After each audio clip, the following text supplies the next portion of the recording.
warahmatullahi wabarakatuh. Perkenalkan, nama saya Reza Ularisti, NPM 2459201013. Di sini saya akan membuat video menjelaskan guna untuk memenuhi tugas ujian akhir semester pada mata kuliah Manajemen Keamanan Sistem Informasi yang diampu oleh Bapak Hartono, Eskom.MTI. Video kali ini saya akan menjelaskan sebuah kasus krisis yang sering dialami perusahaan modern saat ini, yaitu kebocoran database pelanggan akibat kesalahan konfigurasi cloud storage. Nah, lanjut saja ke PPT-nya. Ringkasan Exclusive Incident. Kebocoran data skala besar berdeteksi pada infrastruktur cloud storage perusahaan. Akar masalah adalah kesalahan konfigurasi kontrol akses pada aktivitas pemeliharaan jaringan rutin yang membuat buket berisi salinan database pelanggan dapat diakses publik tanpa autentikasi token maupun data sandi selama beberapa hari. Hilal kerahasiaan runtuh total, membuka risiko pencurian identitas, kerugian finansial, serta pelanggaran Undang-Undang Perlindungan Data Pribadi atau UU PDF. Penanganan darurat mengadopsi standar NIST SP800-61-2 dan berhasil mengisolasi insiden dalam 24-72 jam pertama. Latar belakang dan tujuan. Latar belakang migrasi data ke cloud storage memindahkan risiko keamanan dari kekuatan fisik server menuju ketepatan tata kelola kebijakan akses. Ancaman tersebut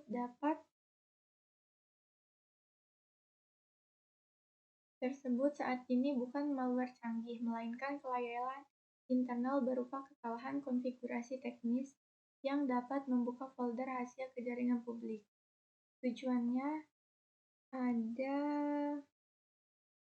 7, yaitu identifikasi jenis insiden dan aset yang terdampak, analisis dampak terhadap syariat, menentukan tingkat keparahan, menyusun timeline penanganan sesuai NIST SP800-61, mengidentifikasi akar penyebab, menyusun rencana komunikasi krisis, memberikan rekomendasi perbaikan keamanan.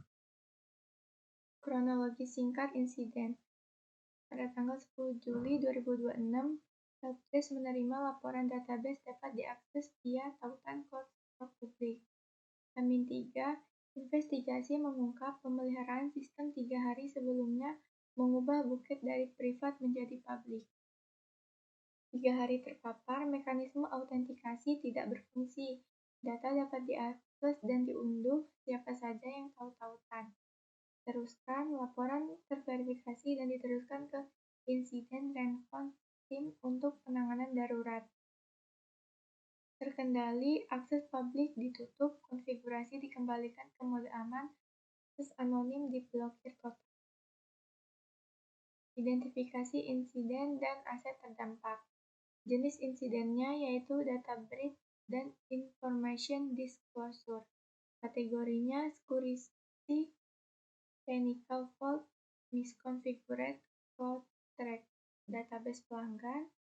Informasi terstruktur berpotensi disalin pihak luar. Data pribadi pelanggan, potensi identity theft dan penipuan finansial, kepatuhan regulasi, potensi pelanggan UU PDP, cloud storage, kesalahan konfigurasi hak akses meruntuhkan perimeter, sistem perusahaan, controlled downtime saat investigasi, server database, resiko tinggi serangan cyber lanjutan atau peretasan sekunder, reputasi perusahaan, penurunan kepercayaan publik dan mitra bisnis. Ini ada analisis dampak terhadap threat ada 3, yaitu tinggi, rendah, dan sedang. Kalau yang tinggi, berkas cadangan atau nama, email, kontak, riwayat transaksi, terexpose plain text tanpa enskripsi. Kalau rendah, izin hanya public read atau bukan read atau edit. Data dipastikan tetap utuh, tidak dimanipulasi. Kalau sedang, tidak ada DOS, namun beberapa layanan mengalami perlambatan akibat isolasi dan forensik. Klarifikasi tingkat keparahan. Di sini tinggi semua, yaitu dampak operasional. Fokus tim dialihkan ke investigasi forensik. Controlled downtime memperlambat layanan bisnis. Dampak finansial juga tinggi, biaya darurat besar untuk investigasi, pemulihan sistem, dan penguatan infrastruktur baru. Dampak reputasinya itu tinggi, sentimen negatif publik menurunkan kepercayaan dan mitra bisnis drastis. Pelanggan regulasinya tinggi, resiko sanksi administrasi dan finansial masih akibat. Di sini ada siklus penanganan insiden. Yang pertama, preparation, yaitu tim IT, kontak root, backup rutin, namun CSPM dan enskripsi belum diterapkan. Yang kedua, identification, uji konektivitas URL, cocokan hash file, tanda status kritikal. Yang ketiga, containment, ubah bucket ke privat, IP whitelisting, dan block public access.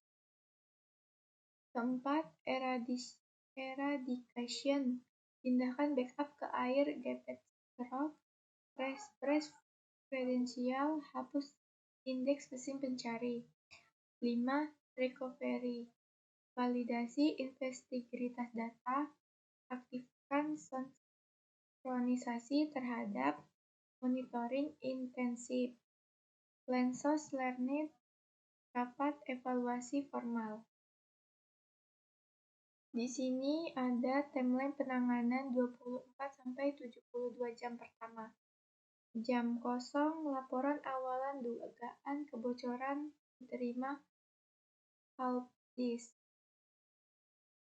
Jam 4, akses bucket diubah ke private oleh administrator. Jam 12, audit cakupan data dan pemetaan info sensitif. Jam 24, configuration keamanan dan penyelenggaraan kredensial. Hari ketiga, recovery jaringan, monitoring cek, dan rapat evaluasi. Jam 2, verifikasi keaslian dan pengujian URL oleh IR Team.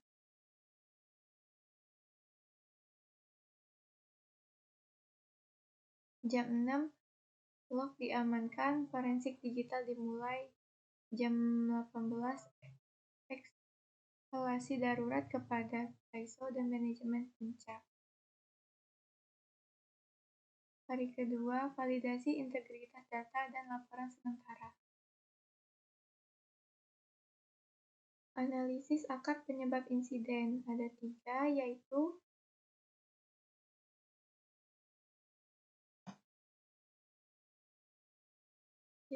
kontrol administratif. Tidak ada SOP pengawasan pasca maintenance. Tidak ada verifikasi ulang hak akses. Risk assessment, 3 pihak lemah. Kontrol teknis, tidak ada penutupan akses anonim otomatis. Tanpa password, token, enskripsi. Tidak ada alerting perubahan hak akses. Kontrol manajerial, pengawasan tata kelola IT minim. Tidak ada CSPM berkala, Undang-Undang PDP belum jadi basis utama perlindungan konfidensialitas.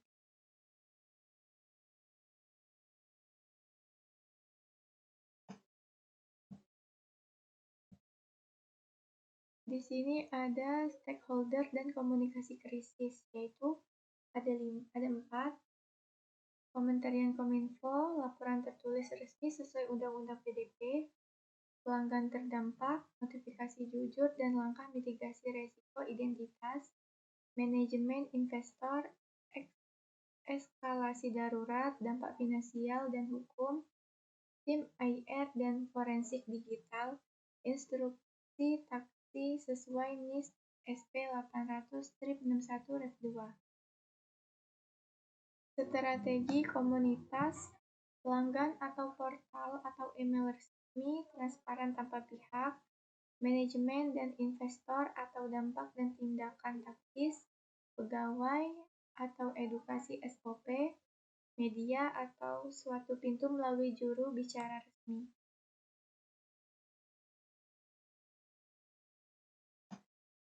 Di sini ada rekomendasi penguatan keamanan, kontrol teknis, kontrol administratif, preventif jangka panjang. Kontrol teknis ada 4, implementasi CSPM real-time, alarm otomatis bucket public, enskripsi data address penuh, blok public akses di level root. Kontrol administratif ada 3, verifikasi ganda, konfigurasi, SOP, checklist pasca maintenance, larangan database di folder terbuka. Terus ada preventif jangka panjang, ada 3, audit keamanan awan tiap 3 bulan, pelatihan admin dan skor cloud training, dan zero trust and let prevail access. Di sini kesimpulannya insiden diklarifikasikan sebagai data breach dan information disclosure yang murni disebabkan oleh security misconfiguration internal, bukan serangan siberaktif. Peralihan status bucket dari private menjadi public read, meruntuhkan seluruh dinding autentikasi, memaparkan data pelanggan tanpa perlindungan. Kegagalan kontrol teknis, administratif, dan manajerial yang bersifat akumulatif, memperparah dampak, membawa resiko hukum serius atas Undang-Undang PDP. Meskipun demikian, respon darurat berbasis NIS SP 800-61-2 terbukti efektif mengisolasi insiden secara tepat dan terstruktur. Langkah ke depan ada 4, yaitu automated cloud-based, bukan manual, enskripsi data status wajib hukumnya, zero trust and less privileged access, dan pemisahan environment dev atau staging atau prod. Sekian, jika saya ada salah saya mohon maaf. Terima kasih. Wassalamualaikum warahmatullahi wabarakatuh.